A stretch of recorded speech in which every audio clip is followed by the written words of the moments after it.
Livuyo, good evening. Good evening. And thanks for your time. So have we lost our way as a nation? Has Ubuntu completely gone out the window? I think as a nation we have not been deliberate about building a common future. I think we are very much a nation that's gotten caught up in the business of events. So we'll have an event where we celebrate something in particular, but we've forgotten that it's actually a journey that we need to commit to.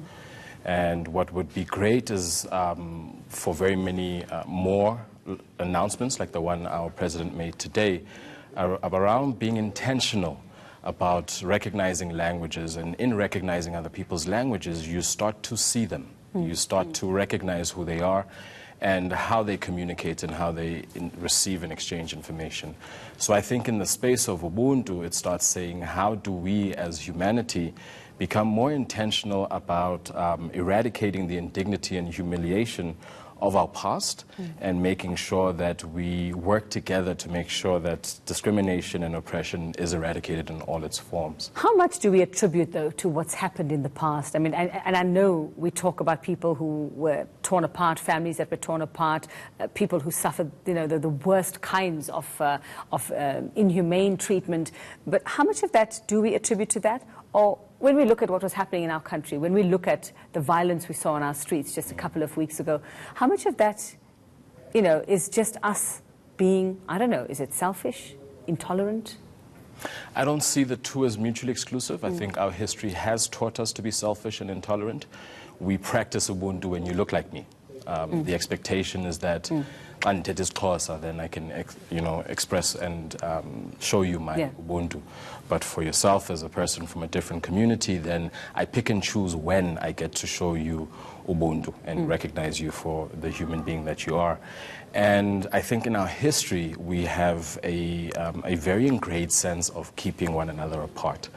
And in so long as we start seeing each other as different, so it's a bit of a catch-22. How do you balance the recognizing of one another's languages as equal, but not use that to discriminate against? And I think the segment that you showed while I was waiting around accents. Oh, the Trevor Noah. Yeah. I think it speaks quite, in a very light-hearted manner, the reality that we use difference to treat people as though they don't deserve that Ubuntu that we should be bringing to the table. It's the problem, though, that South Africans are very un-South African, that we've been so influenced, especially the generations after us, so influenced by, whether it's America, whether it's the UK, influenced by Europe as well, that we don't feel we're worthy unless, we've been recognized by those countries, by Western powers, or we sound like them, or we identify with them. I think, again, to the effort of our diversity and recognizing the languages, it becomes now being deliberate about who are we as South Africans. We're a very young nation, 25 years into the game. And what it means is, how do we become more intentional using our institutions to reinforce that South African identity? I think in an effort to make sure that we don't spiral out of control back in '94, we use language like tolerance. But tolerance means that you can build up a tolerance until you no longer have. Yeah. But you just fake liking someone. Exactly. Basically. Okay, yeah. Versus a language of embrace. How do I learn to understand your culture, your background, who you are, so that I can engage better with you? And I think to your point, in trying to be globally relevant, we are finding ourselves pandering to a global dialogue in various different terms that we ourselves are not ready to essentially dispense within our own borders. So how do we become intentional about looking inward, both as the individual and at a national level, so that we can then raise this identity that is South Africa? So with the problems that we're facing, no money, we're facing the crime we spoke about how we treat, others from Africa who come here.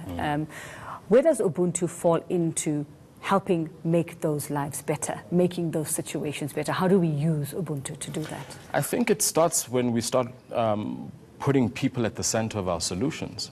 I think we've been a very reactive nation. First we were reacting to transition into democracy, then we were reacting to growing this economy to make sure that all have access. React.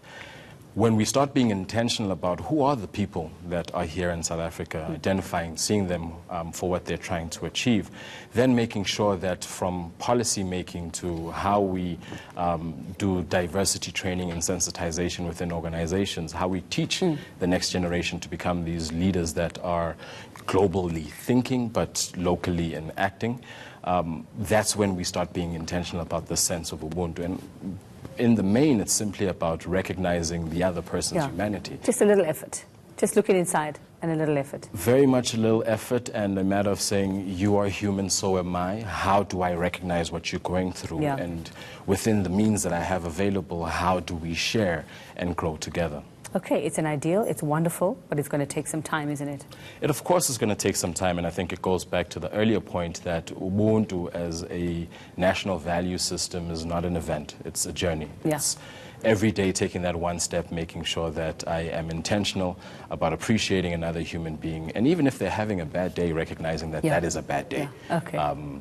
But yeah, thank you. Okay, so just find that Ubuntu. Find it and spread it is what we need to do, and practice it. Very much so. A little bit every day. Thank you very much, Reimagine SA's Luvuyo Madasa there, just teaching us or telling us why it is so important to find that Ubuntu again. We seem to have lost it. Let's find our way again and help one another out. It goes beyond just language, but the little things that we can do for one another.